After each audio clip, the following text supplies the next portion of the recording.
Guys, welcome to another episode of Rennch. On today's show, I'm going to take a crack at making my very first intercooler.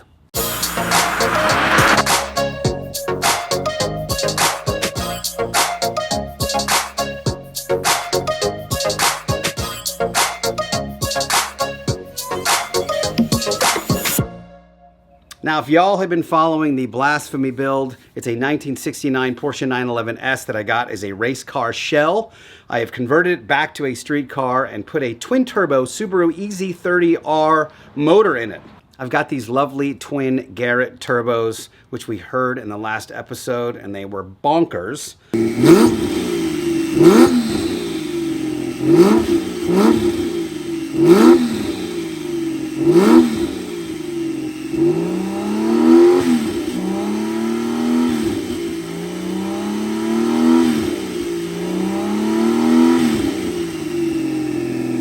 Now I've got to put the other half onto the engine, which is I have all of this beautiful compressed air. Now I got to cool it down and get it into the engine, and that's where an intercooler comes in.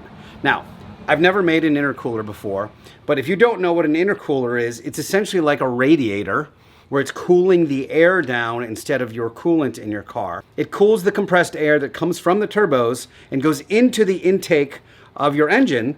So now you've got this tons of compressed air, and now you can feed it more fuel, and you get a lot more go, go, go. Now, one of the main factors of the intercooler has been figuring out how it's going to fit in my engine compartment.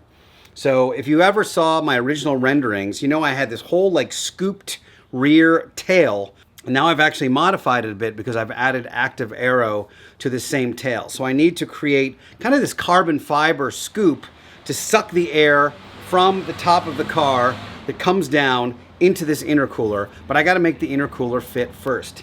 So what I've done is mocked up this one. This is a mock-up size-wise of the intercooler I need, and it looks like it's gonna work just fine.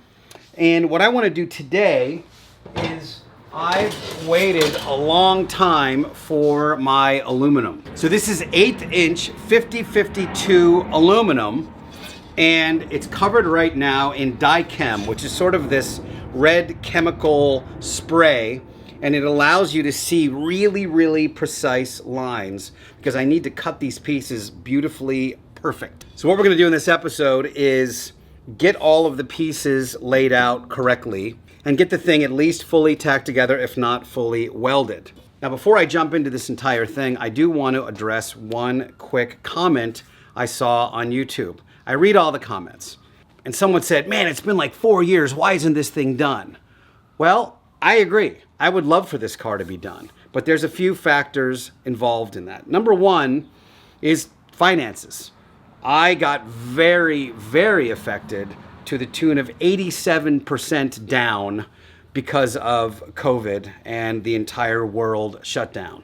Many of you guys don't know this, but most of my income comes from public speaking out in the world, and a lot of podcast sponsorships for my other sort of normal podcast. All of that went away because of supply chain issues and obviously because we weren't open very long. Since everything has come back, the live event industry is still drastically down from where it was.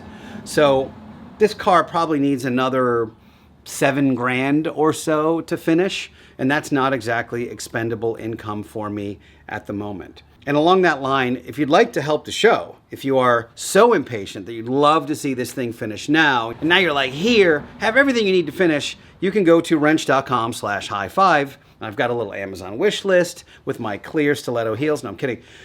And various ways that you may be able to help the show. Number two, I am butting right up against my own capabilities as a car person. Like, I've never made an intercooler before. I am a very amateur at best TIG welder, especially of aluminum. So every time I have to figure out like the engineering of this stuff, it takes me a little while. Plus, we are at the technology portion of this build where the active aero has to be figured out, and it's very complicated. My automated quarter windows have to be figured out. My LCD gauges in the dashboard need to be figured out, and that's like a Raspberry Pi connected to the Haltech CAN bus and figure out how to make that all work with programming. And it's just, this part of the build isn't as easy for me as cutting something and welding it together and now it's a thing. And because this thing is so incredibly custom, it's just not as easy as if I were just doing a vintage Porsche restoration, which I guarantee you I will be doing the next time around. That leads us back to today. This is the die chem, which I've chosen, which is steel red. And I've sprayed the aluminum with it on this one side. And what it does is it allows you to have really, really precise lines. Do you see how like little and thin? This is way thinner than like a Sharpie line would be, which can be like a 1/16 of an inch. So this is, you know, probably a 1/4 of a millimeter, and it's so thin. This allows for very, very precise cuts on whatever it is you're laying out. So what I'm gonna do here is I've got some 1/4 inch pieces for the ends, which I've already measured out. Then I've got to measure out like all of the individual pieces of this other intercooler. And then we're going to take a bit of a road trip because I'm going to run down to DSF Works, which is this really cool volunteer 5013C place here in Long Beach, which helps foster kids learn a trade, essentially. They've got this really cool garage with all of this really great tooling. And my bandsaw has est the bed, as they say. So I'm going to run over there and use their bandsaw. And I'm going to try to make these cuts as precise as humanly possible so that when we get back here and I can tack it together, it's like the perfect intercooler. So that's our plan. Let's get laying this stuff out. So I've got kind of two main pieces of this intercooler. The one side, which is the 2.5 inch in, this is from Turbo, and they're going to come in on the ends. That's about a 2.5 inch box on the end. And that's with 1/4 inch end plates on the 1/8 inch everything else. So what I've got to do here is I've already measured my end plates out, and they're literally going to go on each end. And my hope is that that's where my intake ports are going to be. I don't have them yet, but that should foster a good 2.5 inch intake port with no problem. Let me measure that real quick.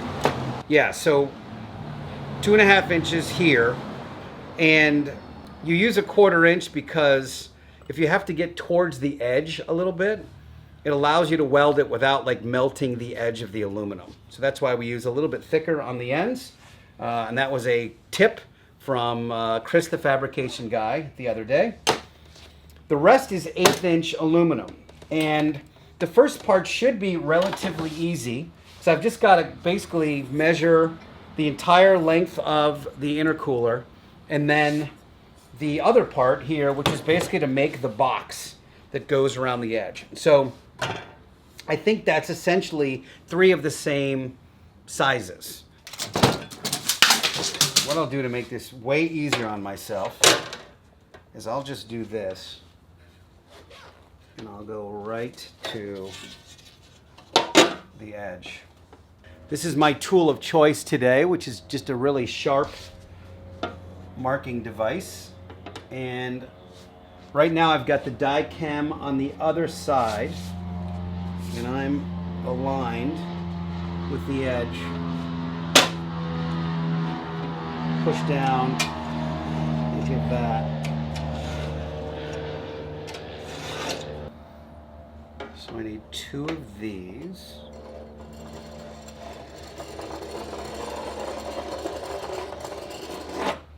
And that is top and bottom. Okay.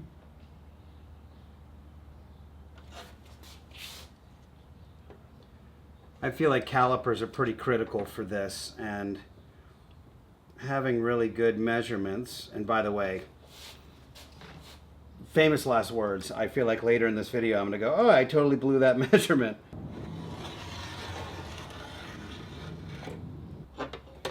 Now, the question remains, can I make these precise cuts on a bandsaw? I don't know the answer to that. That's not anywhere near 2.5. This could already be me messing up everything. Because that's 3. I think I need to measure 3. I think that is what I need to do. Gonna do that over. I actually forgot I made a bit of a design decision and decided to make these a full 3 inches instead of 2.5, because I need to put a 2.5 inch end on it. So these side plates need to be a little bigger than they are. I'm going to double check this on the car. I'm trying that again. I decided to make these 3 inches. Top and bottom 3 inches. Then the inset is going to be 2.75 inches. All right, guys, so I've made it to DSF Works. You can see it in the background. I'll give you a quick little tour before we jump into cutting this stuff up. So they've got a really sick setup here. All these various cars they're working on. A lot of them have been donated. They've got a sick set of tools. They've got this Civic that I totally want to rebuild one of these days. And they've got this incredible Integra GSR that's going to be doing something cool down the line. A bug that you will see in an upcoming Rennch video, because I'm going to help them with repairing this and the floor and a couple other things. And then we're heading back here to their little machine shop area, where they have a bunch of really cool stuff, including a very nice bandsaw, much nicer than mine, a really nice drill press, much nicer than mine, some predictable Harbor Freight tools, a really nice bench to do all this stuff on, and this mill, which is rad. I don't know how to use it, but you can turn knobs and cool things happen, so that's fun. Anyway, let's jump into getting this thing set up for some precision cutting.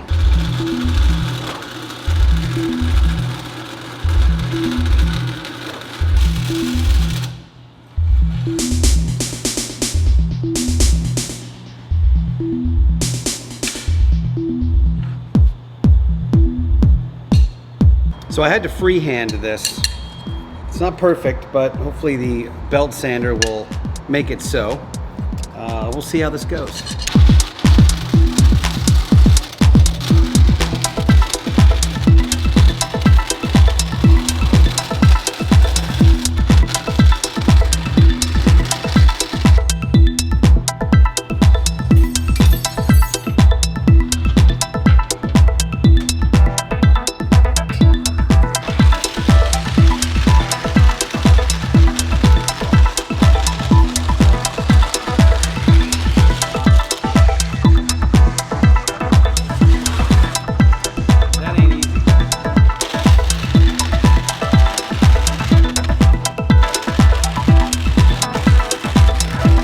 So that one was better because I kind of ripped it. I just kind of went for it.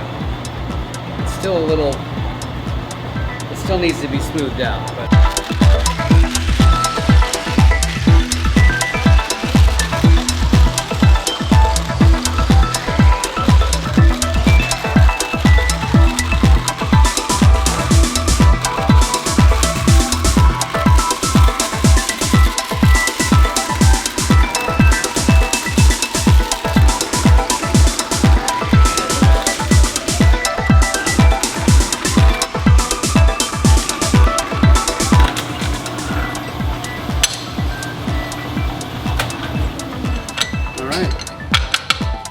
All right, that is going to wrap it for my time here. Mission accomplished.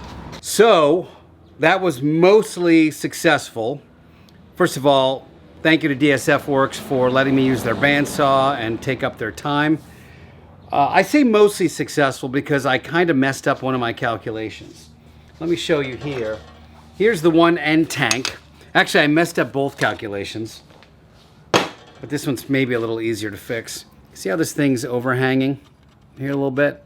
These actually need to be this exact distance. So I messed that up a little bit. Not a huge deal, but here's the bigger issue. Here's the pieces. What I was going to do now is actually bend this middle piece so that it matched the contour of these end pieces. However, I realized that I cut this middle piece to be the same exact inside as that piece, and that is not correct. On the other side, the side that this is all on, these need to be the full 3 inches because I'm putting a 3-inch port to match the intake for the Subaru. Thankfully, I have one extra chunk I don't have my working bandsaw, so I'm going to have to go back to my old school method. However, the good part about the method I'm about to do is that it tends to be a little more accurate for straight lines. I should be able to get a really nice straight line out of the deal. It just will be a little bit more of a pain in the butt because I'm using like an angle grinder and, you know, having to do multiple passes and then really shave it down. But once it's shaved down, I do end up getting a really, really nice solid line.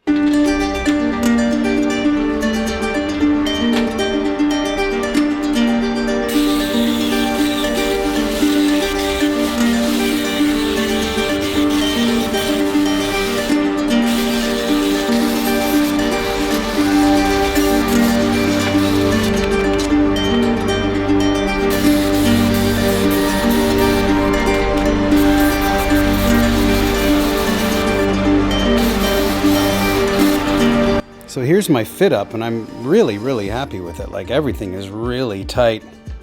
All the tolerances are really good. The only thing I'm going to do a little different is, you see how this thing's just a little shy, and these things are just like tiny little points. I'll probably shave these down, move the entire tip to the end here, and then use a piece of my 1/4 inch on the outside. So I've got this really nice, like, solid outside 1/4 inch blend here, and that should do it for all my individual components. All right, guys, here it is in all its glory. I'm a little bummed about these dented flutes. I don't know how to fix those, but maybe I will. Anyway, here's the whole intercooler in a nutshell, all sealed. I'm just going to throw it in the car just like this. No, it is ready to be welded. The only thing I need to fix is these end caps are a little wonky. And I'm not sure if that was me and I messed those cuts up or what happened, but I think I have more 1/4 inch that I can put in there. At any rate, feeling really good about this. Next phase will be obviously to strip off all of this red, get everything all cleaned up, and according to Chris, the move here is to actually tack the tanks together first. So, like, make these one unit and then weld the tank onto the intercooler. And the reason why is eventually we're going to have to drill out this end, and here for the ports. And you don't want to do that while the intercooler is here, because then all that aluminum can go into your engine, which obviously is not good. So I'm going to kind of clean this up a little bit. I have to actually spend the whole day tomorrow at TRE. I'm actually trying to sell my engine from this car because I want to fund all of the engine swap parts, and I need to invest in a bunch of like radiators and a bunch of other stuff. You can see I'm working on the wiring, but I need that chunk of cash. So if anybody out there is looking for a killer 3.6 from a 1995 993, you can hit me up. I will give you some info on it. Well, here I am, guys, once again at one of the meccas of Southern California's restoration and repair of vintage Porsches, TRE Motorsports, where I've been many, many times before. I'm doing a compression and leak down test of the Gray Ghost. And as you can see, there's a ton of stuff happening here at the shop, full of amazing cars.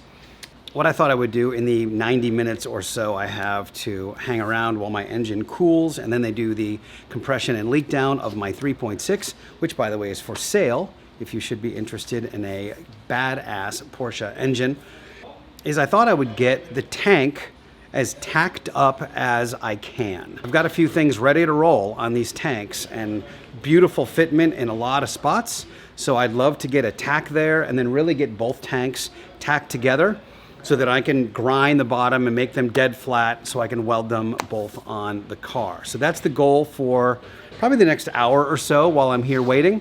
And let's see how far we get. So I've got my machine dialed, I think. And theoretically, I'm ready to put a couple tacks on this thing. For no reason, touch the tungsten at the end. God.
Loving it. Okay. I am fully tacked. Cool. Well, I did it. First fully tacked tank. Very proud of it. I think it came out great. I am very anxious to see how flat it is because I'm going to have to get this whole thing on the belt sander and like really make it flat so it sits perfectly on the intercooler, but pretty psyched. I think it came out really good. I'm very excited about it. I got a little cocky at the end there too. I don't know if you saw. I was just kind of like tack, tack. So felt pretty good. I think they look pretty good. Pretty clean. Didn't melt the edges too much. I think it's pretty square. I mean, certainly square enough. I had one little issue where I melted one of the really thin little membranes there. I'm not sure if there's anything any human can do about that. Well, I shouldn't say that. I'm obviously a very beginner TIG welder, but yeah, pretty stoked. I think this is going to be very cool. So the next step for this will be to get it on the belt sander and make sure that this is like as flat as possible. I'm not sure if you can see this, but this side has a little bit of like this going on. And obviously we can't have that with aluminum TIG welding because it makes you pay for it. But otherwise, I feel like we're really pretty square. I don't see any visible twisting. It's helpful, I think, to have these 1/4-inch plates on the end that really keep it strong and keep it square. So I just had to make sure that, you know, my top and bottom edges were square and theoretically the rest of it would be. So yeah, I'm really excited. I think it looks good. All right, guys, I'm back here at the homestead. Very successful outing at TRE. This thing looks great. Super solid, ready to go. I'm now working on the other side and I've done tacks. And I have probably 6 more to go before I remove it from the intercooler and work on the end plates and making sure they are where they're supposed to be. Pretty happy. Like, I don't want to say I'm getting cocky about it, but definitely getting more comfortable with the process of tacking. They're looking good. My tungsten looks like it's supposed to. It's got a little shiny end on it. My trip to TRE was great.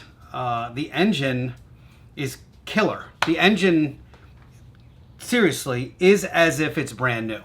Like, every one of the numbers was stellar. So really great leak down test, really great compression test. Feeling very good about that. One thing I will say, I started in the middle and I've been sort of working my way outward. So if you tack each end, you might get some bowing, not like a 747, but you might get some bowing in your piece, which is obviously not good. Totally brutal drive home, by the way. It took me 2 hours to go 40 miles and it was 98 degrees in the valley. And my AC is a little wonky right now in the gray car, so it was, I don't want to say it was pleasant. Let's just go that far.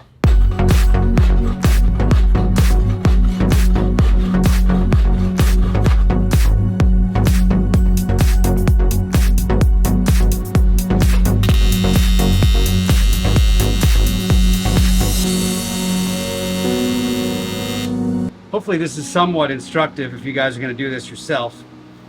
If you want to know, I'll tell you where I'm at here.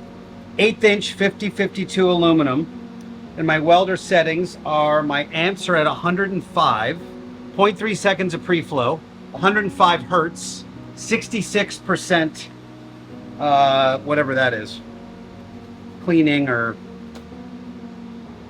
whatever the nomenclature is. So 66%. And then that's all. And one thing I'm going to do before I like weld it up properly is I'm going to watch a couple of videos on pulse and see if I can get like a nice rhythm down to pulse weld this thing together and make it look nice.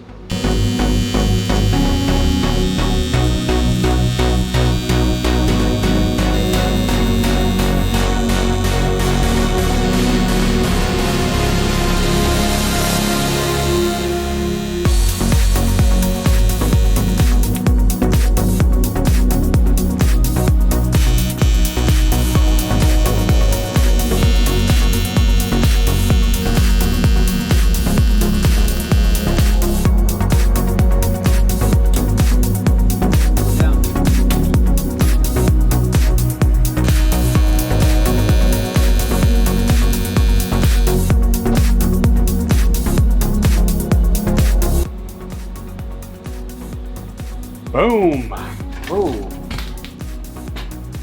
Boom. Yo. Welder's off. Hat is on. Let's go, bro.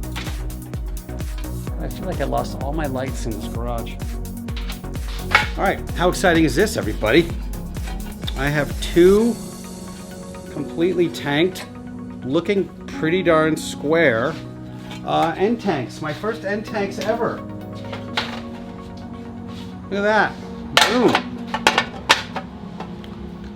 That's awesome. So, God, I've been everywhere. I've been to like 3 different shops to do this one video. I'm going to order the ports for these. I'm going to order a port for this side, a port for this side, and a port for here. I'm going to look online and see if I can find the pulse settings for this Vulcan Pro TIG 205, because I think it would be really cool to just get into a rhythm where I can make like a really nice run, you know, between the tacks, which is the idea, basically. Like you just span from tack to tack, boom, boom, boom, boom. One thing that happens with aluminum, I've discovered, is that it'll start melting on you. Like once it starts reaching like terminal heat velocity, if you will, it'll just kind of like blah, and just explode on you and melt. So I think the move is to kind of like run a line here and then run one over here and then go to the other tank and run a couple, then come back to this tank and run a couple until you get the entire thing welded up and it's sort of managed in terms of the heat. For now, that is a very successful show. That's my first intercooler tanks tacked up and fabricated, so that's super cool. Thank you guys for watching. As always, if you're interested in that beautiful 3.6 engine, just drop me a line on Instagram or send me a comment here. You know how to find me. I'm very easily reachable. Anyway, you guys keep on rocking. We'll see you next time. Peace.